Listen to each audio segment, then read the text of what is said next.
Welcome to LRXD's Take Care Tuesday. I am your host, Kim Bates. Today, we are excited to welcome Chris Albrecht. Chris is the editor-in-chief of The Spoon, which is the go-to publication for all things food tech, kitchen tech, ag tech around the globe. In his role, Chris covers the transformation of the entire meal journey within culture, with a heavy focus on food robots, AI, the evolution of food shopping, innovation in delivery services, and new restaurant experiences. Welcome, Chris. Thanks for coming. Thanks for having me. Pleasure to be here. Just share with me, what do you think are going to be the biggest innovations to help nurture people's health and happiness in our communities and for us in the future, and why? Sure. So let me begin by saying, I think what happened was the pandemic really accelerated a lot of things, right? So it's the, necessity is the mother of invention. And suddenly when you have to reduce contact from each other, reduce human to human contact, you see the rise of cashierless checkout or robots or drone delivery, right? Those things were in play, but as I talked with people in the space last year, they just said everything was accelerated by about 5 years, just to sort of set sort of a baseline for your audience. Some of the things that I am looking at in terms of, for your question, some things that I think are really interesting are companies like Uko and the idea. So what Uko is an Israeli company, and what they do is they are creating gluten-free gluten, which sounds contradictory. But what they do is they go in and they examine a food on like the molecular and compound level. And then they go, okay, what are the things about gluten products that trigger an allergic response in someone? And then what they do is they edit those things out. So they remove those particular compounds or whatever it is that causes the reaction. They remove it out, but still leave the gluten. So the end product is, it still acts like gluten. It stretches. You can create the same kind of products. It's just minus the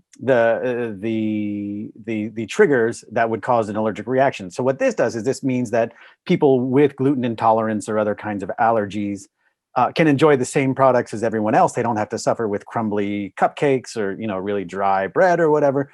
They can enjoy things, and you could apply that same technology to other things, right? So if you start with gluten and go, okay, we can create this gluten-free gluten for people, and it still has all the same properties as gluten, but you can have the same fundamental properties of it, then what else can you do? So lactose intolerant people, can you go in and identify the things that do that, right? And then you can kind of go down the line. I think that's really interesting and a really big game changer for a lot of things, for a lot of people out there who suffer from these kinds of intolerance. Like the CRISPR for gluten. It's kind of like that, right? Like you go in and you just remove the bad stuff, but keep the good. So I think that's a space definitely that should be watched. I think the idea of cashierless checkout has had a monster year. Like there's just been a ton of funding, and we're seeing the acceleration of stores. Now, how does that relate back to culture and sort of the world that the pandemic hath wrought? Well, if you create cashierless checkouts, so what you do is you don't have one cashier who is just interacting with a bunch of people all day, right? So they're not a vector of transmission. They don't get sick, right? Because they're not handling stuff from people all day long. They're not breathing other people's air. But then people spend less time. They're not congregating in lines, right? So you don't have people. I think we all saw people aren't very good at keeping 6 feet of distance. And honestly, 6 feet of distance is sort of like an arbitrary number, right? We just learned that especially indoors, viral transmission can go, meters and meters before it conks out. But you also have people spending less time in the store, right? So they're able, and especially, so think about, single people out there, or, even people who just are on their own, who are sick, right? They still have to go to the store to get medicine. Well, you don't want them like going around pawing everything. And regardless of if it's, coronavirus or whatever, you just don't want, you've seen the people in sort of the cough and cold aisle, and you're just like, oh, well, I'm going to hold off on going down that aisle. I'm going to go head over to the ice cream aisle for a second. But the ability for them just to walk in, grab what they want and leave means that they're not spending time in the store. I certainly don't want to breathe on things when I'm sick, and I don't want to get other people sick. So I think that's going to be interesting. We have to balance that out with, there's always the question of, well, what happens to the people who work there? And that's a very, real and serious issue that's going to happen around all sorts of automation, whether it's food robots, delivery robots, or cashierless checkout. And, that's going to require industry, government, all kinds of people pitching in to come up with new ways to retrain people. But in the shorter term, you can also apply, those people who would have been working cashier can then do stuff, as we've seen. Curbside pickup for groceries is now sort of the preferred method over delivery, right? For people to get their e-commerce, their groceries, if they buy them online. Again, another thing that was accelerated, right? Like, I don't want to go to the store in person. I want to order my groceries online, and I'll either go to the curbside or have them delivered. Can't always get a delivery window that makes sense for me. So I'll just go to the store and pick it up. No fuss, no muss. I did that a lot during the pandemic. You did it before, right? I remember before the pandemic, we were talking and you were like, curbside pickup is the best thing to ever be invented. Talking about Walmart's program and how amazing it was. Yeah. And this was before the whole world shut down. And you were just like, it's amazing. And the apps are amazing. And the geofencing is amazing. And yeah, that's right. So, back, especially in sort of the height of the pandemic, I had like a weekly standing order with Walmart because where I live, that was really the only option. That my local grocer didn't have the processes in place yet to do curbside pickup. And when they did, it was limited. But I could go on the Walmart app every week and go, okay, I want my milk. I want my, I want whatever. And then I pull up, I let the app know I was on my way. I was like, okay, I'm supposed to pick up at 3. I'm leaving now. And then it knew when I pulled into the store, like, okay, you're here. Which parking spot are you in? I tell them, and I pop my trunk. Somebody came out. We had pleasantries. I was sitting in the front, masked up. They were in the back, loading the car. They shut the door, and I leave, and it took all of 5 minutes. So that's pretty incredible as well, for sure. What about, you talk about a lot, you love pizza bots and now you love beer bots. Tell me about that space, because you love the fact that now our beers are being delivered to us by robots. What I think is important, so there is this sort of, especially in Europe right now, there is this rise of automated beer dispensing. And if you think about dispensing a beer, that shouldn't necessarily require a person, right? If you are at a large venue, at a soccer game or at a football game or at a concert, right? Do you need a person just pulling a tap the entire time? And the answer is no, right? So you have these machines like eBar in England and Revolmatic in Poland, and even here in the US there's a place, Hop Robotics, which just is getting off the ground over in South Carolina. And what they do is these machines, these robots just churn out hundreds of drinks in an hour, right? Like they just, you walk up, you push a button, it pours you a beer. Yeah. And what's cool about that is that it allows attendees of events to spend more time enjoying the event they're attending rather than standing in line, right? So we're actually seeing a few combination of technologies that allow to do that, right? So there's this company called Wait Time, and they use AI and computer vision to go, oh, this is really crowded. This particular, like, let's say you're at a sporting event, and you can see they put up signs and go like, okay, this concession area is super busy. Try this other one over here, right? So it's able to manage crowds so they don't cluster in one particular area, and that's obviously helpful now in sort of a pandemic world, right? Like you don't have a bunch of people. But it also saves you time. And if you combine that with like an automated beer pouring service, you spend 45 seconds in front of a machine rather than trying to flag a bartender down for a few minutes, or, standing in line to get, somebody who's ordering a bunch of chicken wings or whatever it is. And I think that those are interesting just because, again, it's this sort of beer pouring is this sort of brute force mass kind of product, right? Like it doesn't need to be artisanal, right? It's not like a cocktail, right? Where you could argue, well, somebody makes a better cocktail than another person. A beer pint is going to be a beer pint, and assuming that they get it in the cup, in a reasonable fashion. So the idea of just automating those things that you can just churn out hundreds of them over an hour, and people don't really care, right? Like they just want to get up, they don't want to miss too much of the concert. They don't want to miss too much of the game. They can get up, go grab it, and get back in their seats and enjoy more of what they paid so much money for. Yeah, and I would also argue that there are some really interesting cocktail bots out there too who can make a mean cocktail. I've tasted some of those. So, and obviously, there's a lot of cost savings and efficiency for the business in that sense because you're not over pouring, right, and relying on someone, and so you're really saving on supply chain. But also the beer bot. Can you imagine you're in your neighborhood and you're having a barbecue and you run out of beer and you could just Uber, just get onto an app and like Uber and just order your beer bot to come and bring you your beer. Well, that's actually, as you mentioned, so there have been sort of two big themes that I've been covering this year. And one is cashierless checkout. And the other is the rise of speedy grocery delivery services. Mm-hmm. So in New York in particular, there are a number of services right now that will get you your groceries in 10 to 15 minutes. So you go on, there's Joker, Fridge No More, 1520 in New York. Gorillas is one that's coming out to LA and San Francisco. Yep. Right. And so basically what happens is they operate these small delivery only stores. So they don't need to pretty them up. They don't need to have fancy displays. They don't need cash registers. They don't need any of that. You order and then they only service a very small area. So like 1 to 1.5 miles. And so you go, oh, I forgot, eggs and I want to make a cake or whatever. Right. Or I have people coming over and I want to have ice. You just go on the app, order it, and then it arrives at your door in 10 minutes later by somebody. So that's really interesting because it could change the way people shop for groceries, because what these startups have been telling me is people come on first for like, oh, I forgot something. And so they order 1 or 2 things. And then they see like, oh, by the time, before in less time than it took me to put my shoes on and walk to the store, it's arrived and I didn't have to do anything. And so they start ordering more and more. And so if these services can sort of scale and take off economically, I think that could be a real game changer for how people just get their groceries on a day-to-day basis. It's like cloud kitchens. So it's cloud warehouses, basically. Yeah.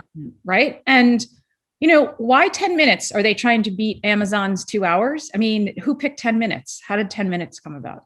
I think it's so you're seeing a couple of things, right? You got your Amazons, which is 2 hours. And then there's another company called GoPuff, and they've raised, more than $1 billion in funding this year.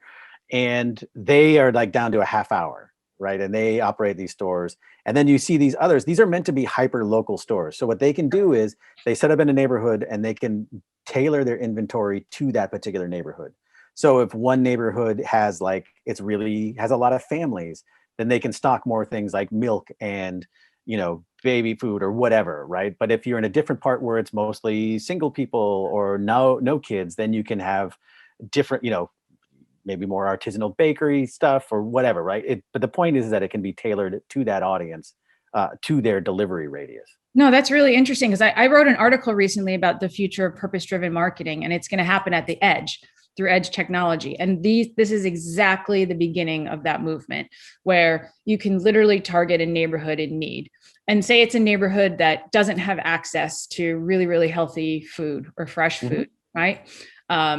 So, it's needed. We could create a whole system around getting fresh food and nutrient dense food to neighborhoods that need it most, also through this type of thinking. Yeah, there was a company I wrote about yesterday called Kernel. They're based out of Kernel Myco Foods, and they're based out of Buenos Aires. And what they do is they are turning fungi into protein. And now there are a lot of companies that do that. But Kernel's big focus, because they are in Argentina, is like, well, we want to make an affordable protein, plant-based protein that's affordable to emerging markets. Because you can't, not everywhere in the world can afford a $7 plant-based burger, right? So, but part of their plan is to create different size myco factories, right? Mycoprotein factories. So they use precision fermentation to convert this fungi into an edible, into a protein. And they have like an industrial size that'll mass produce whatever, this mycoprotein. But then they have this shipping container size that can go to like refugee camps, or it can go to schools or soup kitchens or whatever. That's smaller, that can just keep, creating this protein that can be then turned around and used immediately for people. How will this climate hostility, I feel like we're in the hockey stick moment, start affecting health and nutrition security in the future? Is there anyone solving for it? There are actually a lot of people solving for it, which is the good news, right? So there are a couple of approaches. You've seen a lot of investment in the vertical farming and indoor farming space. So there are companies like InFarm and Bright Farms and App Harvest, uh, that are creating giant indoor growing facilities that use a combination of AI to, it's soilless, they're hydroponic, or they're, different solutions. And these are controlled by AI to monitor water usage, control for health, lighting, all of that stuff. It's all automated. There is a question about energy usage versus output, right? Like if you talk all of these places right now, they mainly go leafy greens and herbs, and it's like, okay, that's great, but where are the berries or the tomatoes or whatever, right? So those are coming, but you're seeing people attack it from that way, right? So the other part is that if you can grow these facilities, if you can get these facilities closer to the end product, Yep. to the end consumer, then you're not spending as much time traveling, you're not carrying them across the country or shipping them around.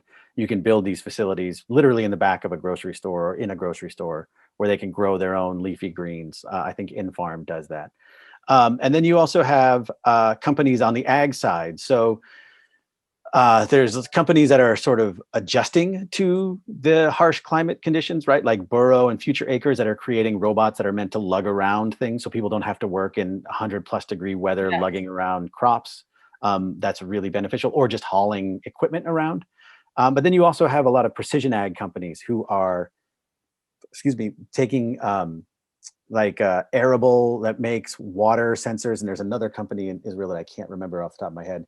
And then there's like a Teralytic. They make basically sensors that you can put out in the field to let you understand, what are your moisture conditions, what is the pH balance of your soil, those kinds of things, so that you can get sort of plot by plot information about how a farmer can use that to see, oh, okay, I don't need to water everything or spray everything, right? I can do precision spraying or precision watering to get the most efficient use of all my materials.